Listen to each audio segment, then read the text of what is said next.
Assalomu alaykum. Assalomu alaykum. Men Ravshanbek Shohruxman. Bank xodimiman. Sizning kartingizdan pul yetishmoqchi bo'lyapti. Ushbu holatni oldini olish maqsadida sizga kod jo'natdim. Uni bizga aytib bering.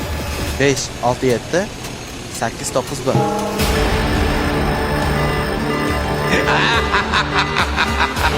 Moshenniklar buni qanday amalga oshirmoqda? Buni ortida kimlar turibdi? 2D himoya o'zi nima? 2D himoyada SMS orqali kod yuboriladi va SMS kodni sizdan so'rab telefon qilishsa bilingki, bu firibgarlik.